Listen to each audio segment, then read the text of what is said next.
Good evening, YouTube. I am really happy at the moment. It is Tuesday, the 11th of July, and I made it back to the depot in time before it closed, which means I can now get my way back home and I get to sleep in my bed tonight. It will be dead miles, 120 odd dead miles, but I'm fine with that. So let me tell you all about today. And I've had quite a cerebral day today, in that I've been thinking a lot. I haven't necessarily resolved anything, but I've just done a lot of thinking. So it started this morning. I was tramping outside the depot to offload what I picked up yesterday, and I got woken up at about 3:30 from a lorry that went past me, and so I went back to sleep quite quickly after that. And then the next thing I kind of knew, I was sort of dozing on and off for a really, I was nice and warm and comfortable and just dozing. The next thing I knew, it was 10:30. And the first thing I wanted to relay to you is the feeling that I had when it was 10:30 and I was still in bed. And if I was working for an employer, I'd be going into fight or flight response. I'd be lots of adrenaline because I'd be rushing to get out of bed, get to work, feeling really stressed, feeling that I've got to make excuses and explain why I was late, thinking about all the things I've done wrong. And it would have been a very stressful. I've been there. I've been late, overslept. It's been very stressful. Whereas today, I just went, oh, I'll start later then. No stress whatsoever. It's not something I would have thought about, but from my experience today, that came to mind, and I just really liked the fact that, yeah, I'll just start later today then. No issues, no worries. So I got myself ready and got myself tipped, and I was looking for work. I'm going to run through, because I think it might be useful, might be interesting for people, what I was bidding on this morning and what prices there were and what the outcomes were. Spoiler, the outcomes were I didn't get the jobs, but let me go through them. So my first bid was a job that was on at 11:30. It was going from Uxbridge, UB8, going to Witham, CM8. And it was a medium wheelbase job, and I bid £75 because that would have got me quite close to Chelmsford, which is one of the places I wanted to get to by the end of today. That job in the end was cancelled. Next job I bid on was 11:33. It's from Luton at 1 o'clock going to Solihull. Now I didn't really want to go either to Luton or Solihull, but at this point I was just putting on bids in the region of £1 a mile. On the CX this is 90 miles, and I put a bid on of £100 because I had to get to Luton. Luton was about 40 miles away from where I was, maybe 30 miles from where I was, so I wasn't that bothered about not getting it. Next job was on the system at 11:34. It was from Tring to Leeds, and I thought, oh, Tring, why's that come up? I don't know where that is. And I realised when I looked into it, it's actually quite close to me. It was a HP postcode. I was at High Wycombe, remember? It was a HP postcode, HP23. And actually Leeds would have been ideal for me because it gets me close to Rotherham. So I put a bid on of £166. Now this was £1 a mile. It's for a small van, 166 miles. And I didn't get that. It was with a courier company I've used before, and I do think I would work with them again. I've had no problems with them. So bear in mind, I sort of knew them. I thought I might have got it, but they probably don't know who I am, to be fair. The next one that came up was at 11:37. That's from Feltham, TW14 to Blythe. and it was this was for tomorrow morning, a drop off tomorrow morning. So it wasn't really ideal, but it was a long way. And so this is the first time I put in a less than £1 a mile bid. It was 300 miles. I put a bid on at 85p a mile, which came out at £255. And that was on there for a long time. I didn't get a call about it. And it was on there for a long time.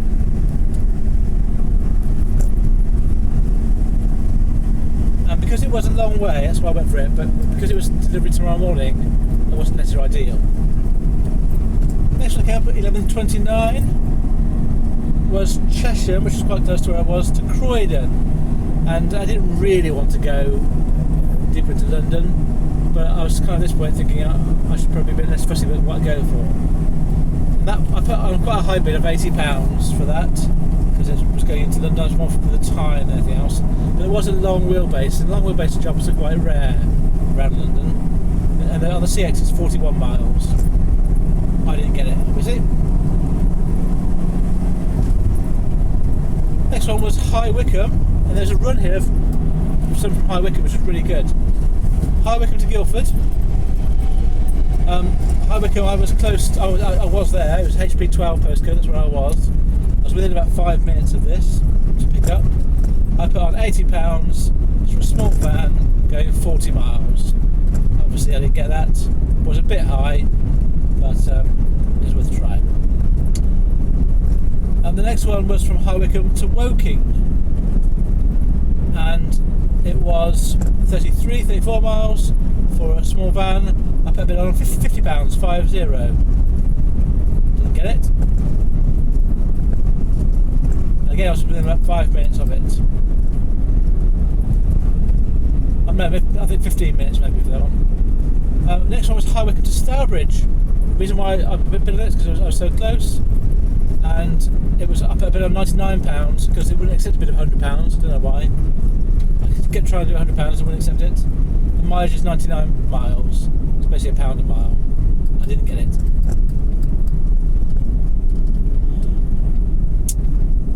The next one I went on for was from High Wycombe again to London. And at first I thought, well, let's get myself into London because there is a pickup in London I can do. So I'll perhaps do that.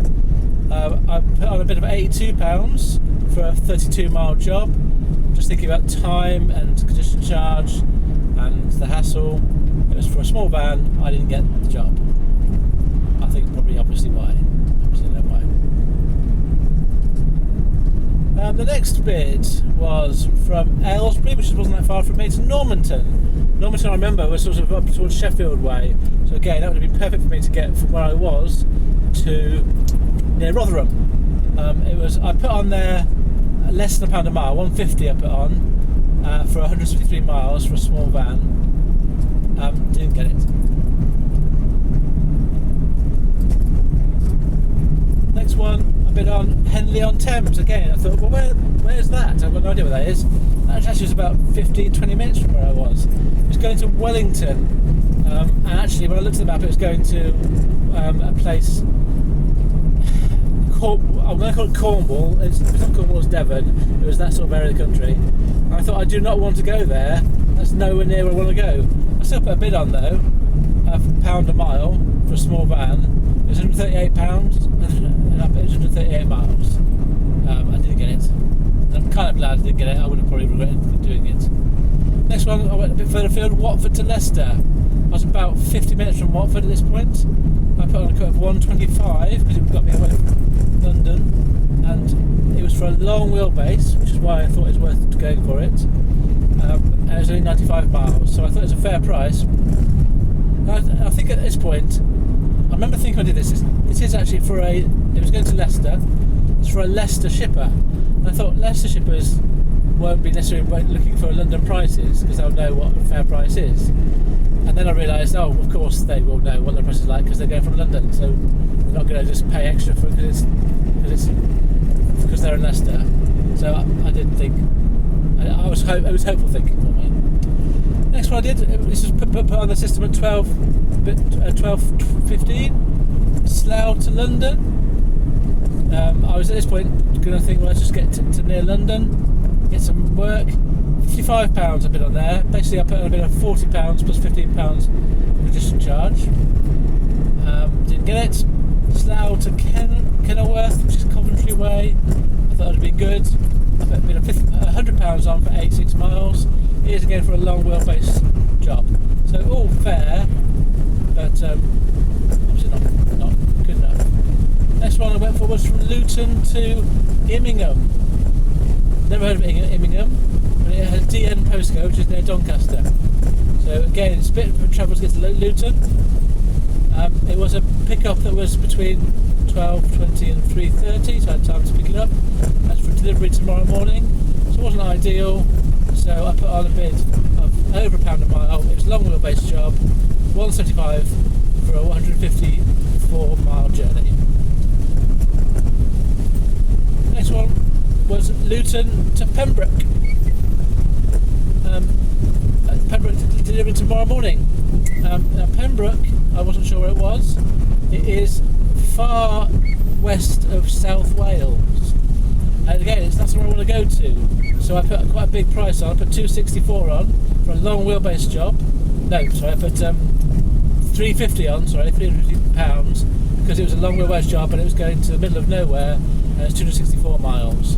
I would have done it for that price. Would have been happy to do it for that price, but I obviously didn't get it in the end. Next one I bid on was Bracknell to Dudley. This is at 12:20.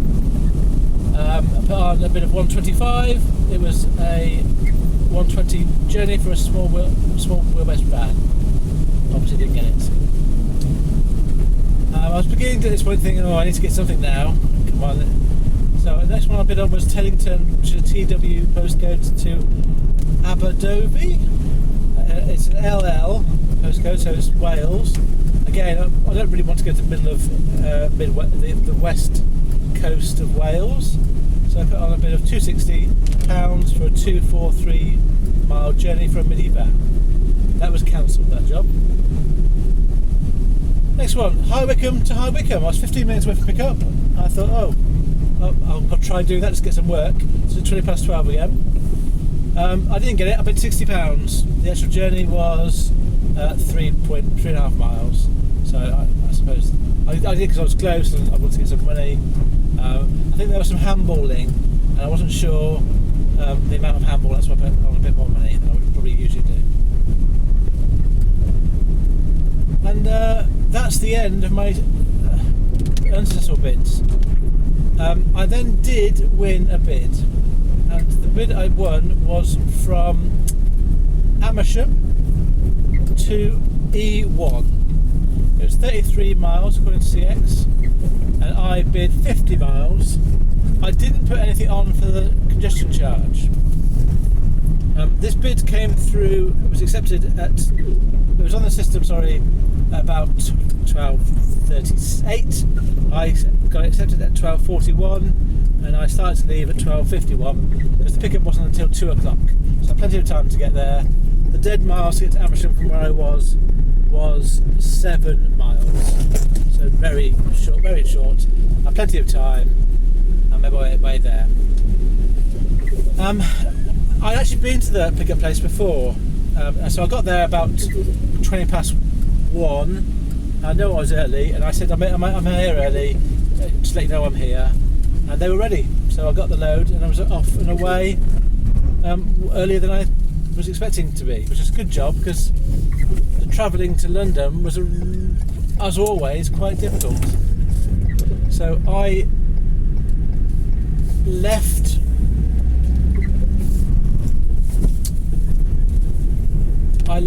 the pickup place at 1:25, and I didn't arrive at the drop-off place until 23 minutes past 3. So pretty much 2 hours of driving into London. And one of the things that I was really worried about, well, no, quite worried about, was I realised I was going to have to go from the west of London to an E1 postcode, which I assumed was East London. I'm pretty sure it is east of the centre of London. And that meant I had to travel through the centre of London. And I thought I hadn't put on a congestion charge, because I did check the booking. I always check the booking in London there was no note saying congestion charge. It just said ULEZ. So I just assumed there would be no charge. And as I was driving in along the A40 into the centre of London, I was thinking, do I need to ring up now and ask for a congestion charge to add on to this? And I just thought, it's my mistake, I can't really do that, but it would be so disappointing to have to pay a congestion charge for a £50 job. And I kept a lookout, and I went. The A40 stopped and became the A501 that went through what I was regarding as being the centre of London, and I couldn't see any signs for congestion charge. There was at one point a C in the lane that I was in. And I thought, well, maybe that means congestion charge. But I'm pretty sure it has to have a C in a red circle for it to be where you get charged. I was looking around, and as I was going west along the road, to my right there was a sign saying congestion charge on the access roads going off the road I was on. I was thinking, maybe that's the start of the congestion charge, not the road I'm actually on. So I kept looking out for the other side of the road. There's no signs on the other side of the road, on the left-hand side, saying congestion charge going off those side roads. And I couldn't see any signage on the road I was on. So I was reasonably confident that I was missing the congestion zone. And I kept looking really carefully. I came to a point where I could have gone straight ahead, but my sat nav took me on a sort of two sides of a triangle back onto the road. I noticed that the road I was on was called the Ring Road, if that makes any sense to people who are in London. It doesn't look like a road to me, it looks like any old road. But I think, having done today, that Ring Road is the border of the congestion zone. And everything as I go in from the west, I think on the right hand side is part of the congestion zone, on the left hand side is not. So I got myself to E1, and I'm pretty certain there was no congestion charge. I think I avoided going through the centre of London, and that had the charge. And it gave me an idea, as I was doing this, I was thinking about this, it gave me an idea about London. And I might well try this. I'll explain what the idea is, and then I'll explain why I'm hesitant. So the first thing is, I was thinking, if you do lots of jobs in London, because there's lots of small van jobs in London, there's not much long wheelbase van jobs. If you do a lot of them, if you spend all day in London, you'd only be charged for one congestion charge, but you could actually charge a congestion charge on every single job that you do. So I wonder if that's one of the reasons why people who are based in London can get away with cheaper quotes. And I was thinking, I've got a large wheelbase van, and a small van doesn't go any quicker through London than I do. The only thing that goes quicker through London is a motorbike.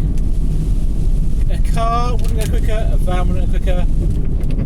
So I'm at no more of a disadvantage in terms of time than a small van would be.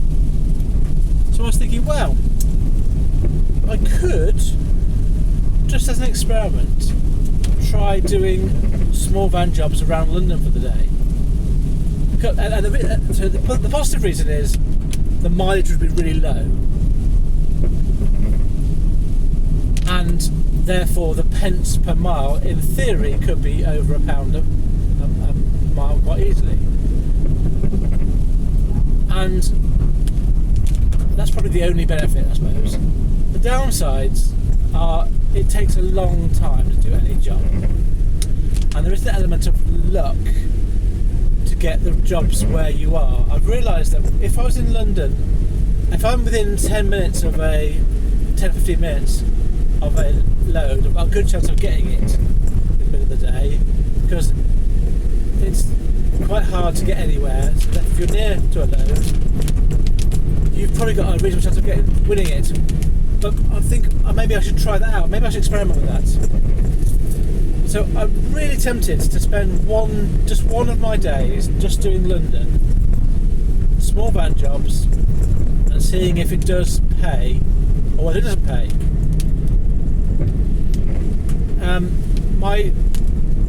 the reason why I want to do it is I like the idea of doing experiments and just trying something out, and I'm sort of leaving my preconceptions to one side, just trying it, a genuine experiment out and seeing what I find out. And the reason why I don't want to do it is this is a business that I'm running. It's not a game. I need to take this seriously. So me practicing a run through London just for the head of it isn't really a serious way of running a business. But I'm just so tempted to do it just to see what it's like that I think I will do it one day. Probably not this week, probably next week. Probably sort of get myself into an area where I'm picking up in London for something and then do that at the end of the day and spend the rest of the day just tooling around London. And maybe if I can get a job from where I live to London one day, that's the way to do it. Anyway, so I thought I'd share that with you. I probably will do it, but I do have my reservations. Just finally, I'm not doing that because I think it's a good idea. I think it's quite a bad idea, but I'm interested to know how much of a bad idea it really is. I'd rather find out for myself than just assume it's a really bad idea, because I might be surprised. And I like the excitement of thinking, find something else new that I didn't already know by doing it myself, like by experimenting. So I hope that makes some sense. It's a bit of an insight into how I want to learn, I suppose. Okay. Oh. Yeah. I'll give you a. Oh no, I did spend a bit of a different order. So I'm going to put out a bit of a question now, because again, one of the things I was thinking about today was, because I was late getting up, I was thinking, oh, that's going to be when I tell everyone that on the YouTube channel, they're going to think I'm a right lazy old person. And then I thought, because everyone sort of comes across as being really early risers, and I do struggle to get up early. I do like my bed, and I've never been great at getting up early. I have done really early stuff in the past, but I suppose I don't know if I have to make myself do it. And I was thinking, well, I assume that everybody who does this job is an early riser. And I thought, well, wait there. Why do you assume that? So I've got a question. Is there anybody who is listening to this video who makes a living, who can make a living by not getting up early, by perhaps doing some sort of different shift pattern? I'd be really interested to know if you do, because and the reason why I'm interested is it would kind of open up my eyes to other opportunities. I'm not necessarily going to change what I do, but I've assumed that you've got to get up early, and that's how the only way you can make this work. But then I thought, well, maybe there are people who don't do that. So there you go. There's my question. Is there anyone who doesn't do that? Right. My rest of my day then. Yes. So I got. I was in the middle of London. I got dropped off about just before 3:30, and then I was looking for jobs. And I thought my plan at this point was really, I had one of my set pickups was from Chelmsford, North London, and going to High Wycombe. So I thought, I'll just do the other way around. I'll do the North London one first, go to Chelmsford, and see if I can get back to the depot in time to offload that tonight. So I made my way. It was an hour and 10 minutes from East E1 to N. Just get it in front of me. NW9, and I picked up really quickly there, and then I made my way across to Chelmsford. When I left NW9, it was just gone 4:30, and the depot closes about between 7 and 8. So I thought I've got a chance of getting to Chelmsford and back. It's probably a low chance, but it's a chance. So I got myself to Chelmsford, got loaded up with stuff there, and I was finished out there by 6:15. And I had no idea how long it would take me to get from Chelmsford to High Wycombe. So I put the sat-nav in, and it was saying I could get there for 35 minutes past 7. And at that point I thought, oh, this is on now. I can do this. And I got myself a bit excited, because I thought I could well get home tonight. If I got to the depot when it was closed, I'd have to have tramped out again for a second night, and it would have been disappointing. So I made my way to the depot. It took me about an hour and quarter or so. And as I was getting closer and closer, I was getting more and more excited, thinking, oh, I hope it's open, I hope it's open. I turned around the corner, there was a car and a van in the front. I thought, that's a good sign. I got to the front, there was 2 lorries being loaded, and the gate was open. And I went through those gates, and I felt a slight emotion of happiness, I would say.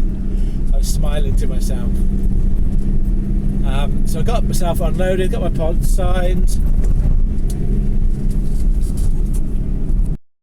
Just paused it because I had a call in for a job. Unfortunately, it was too far from where I'm based, so I couldn't take it. But that's for tomorrow morning, I mean. Okay, so where was I? So I got unloaded at the depot, and then I came out, and I'm now making my way home. As I said before, the dead miles is around about 106 dead miles. It's a journey I do quite a lot, dead.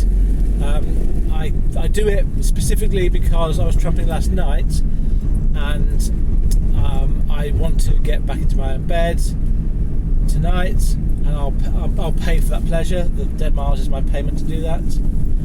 Obviously, it comes off the bottom line of my business, but I've done 2 of the routes from my regular shipper this week. One of the routes was from last week, the one that's from Liverpool and Crewe, did that yesterday, and one today was the Chelmsford and London route. And it sets me up now for, I've got 3 days in which to find time to do a nice little route from Rotherham, Blackburn, a WA postcode, and then Cirencester back to High Wycombe. And I do that any day this week. I'm going to try and not do it on Friday, because I've noticed, I think, that Fridays tend to be busier on the CX. So I'm going to test that out this week and make sure I'm available on Fridays to do just CX work. Okay, so let me give you my stats for today. This will be when I get home. And I have filled up with fuel, so I've got an accurate average fuel price for this week. So I will have worked today 11.25 hours. I will have driven, when I get home, 302 miles, 302 miles. My average fuel per mile this week, at the moment at least, is 13.1 pence per mile. And so at that rate, my fuel cost for today is £39.57. I earned today 3 jobs. So the £2.60 I got for dropping off my non-CX pickup from Liverpool and Crewe. I got £50 for my CX job that I did today into London from Amersham. And then I got £165 for my second non-CX job for my regular shipper it was nominally from Chelmsford to North London to High Wycombe, obviously the other way around.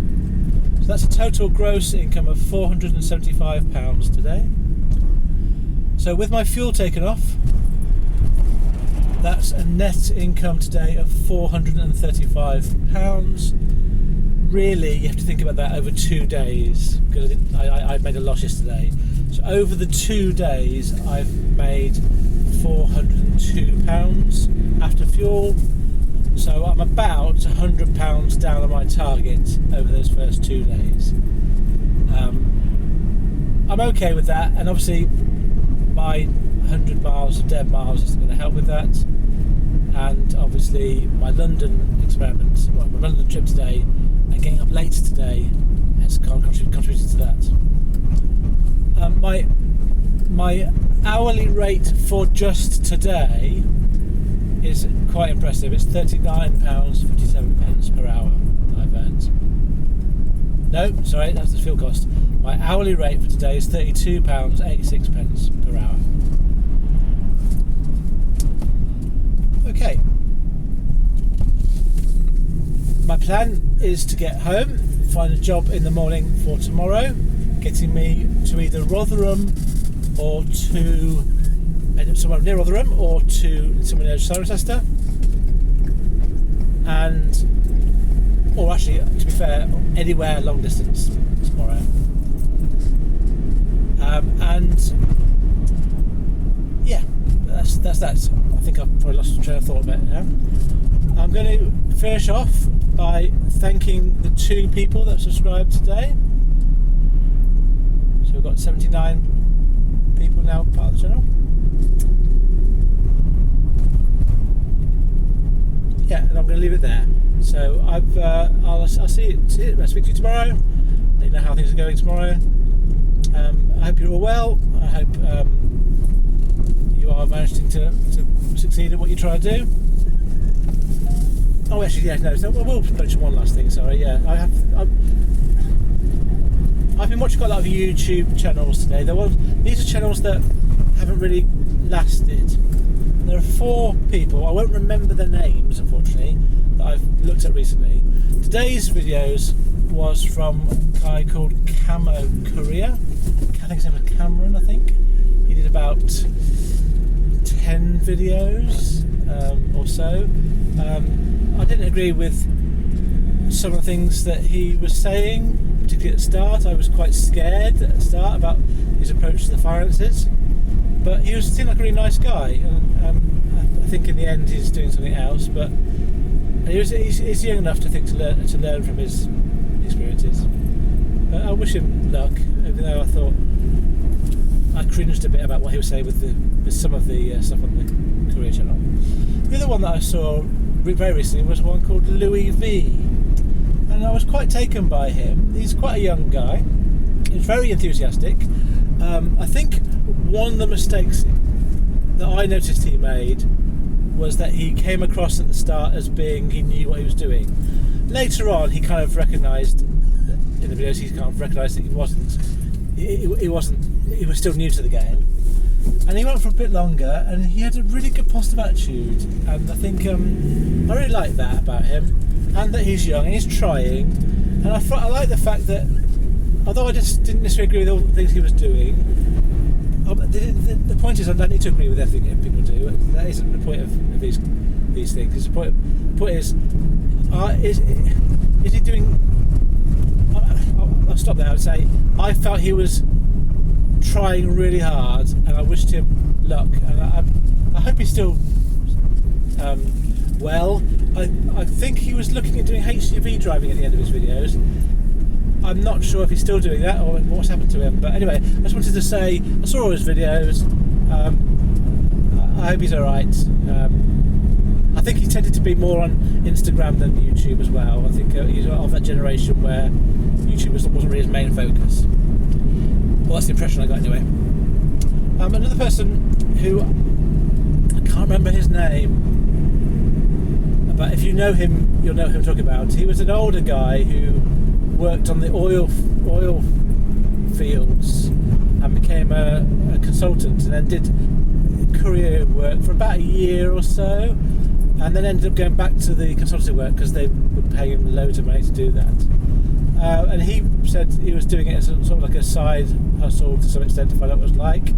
His videos were quite interesting. He was quite local to where I was, and I watched all his videos, and he had. I related quite closely to him. I thought we were similar age, and he obviously has a skill set that's way outside of mine. But yeah, he's no longer doing the job, but I think he might in the future come back to it, maybe. And then the fourth person that I was aware of, who was it? I've forgotten now. It wasn't today, it was another time. Oh, sorry, I can't remember. Oh well. But I suppose the point is that, oh yeah, I know who it was. I don't know his channel. His name is Stephen, and he was driving lorries. And so I did watch most of his videos, and again, I didn't really agree with a lot of what he was saying, but I thought I want to watch these videos to see, how he gets on. And some bits I agreed with, and some bits I didn't agree with. And I felt, and again, I think he's stopped doing his videos now. But some of the stuff it was still really interesting to see how other people approach this job. And what I found interesting. The reason why I'm mentioning this is there are 4 people there who are no longer doing either couriering or YouTube couriering videos, And they're all people that, although I liked as people, I didn't actually agree with how they did the job. And all the people that I do like how they do the job, they're still doing videos, they're still doing the job. And I just think there's a lesson there about longevity and about sort of doing the job in what I would see as being the right way. Some of the people I subscribe to haven't posted for a while, but I'm thinking of John at TMSV really. He's the one that I think I'd like to see a video from, if you see us getting on. But everyone else is still posting videos and doing the job, and they're all doing it in a way that I would think is, I want to learn from that. The word I would use is I find them inspiring. So people that inspire me are still doing the job. Those that I thought were doing it wrong aren't anymore. Yeah, just wanted to share that perspective. Okay, thank you very much for watching my video again. What have you learnt today?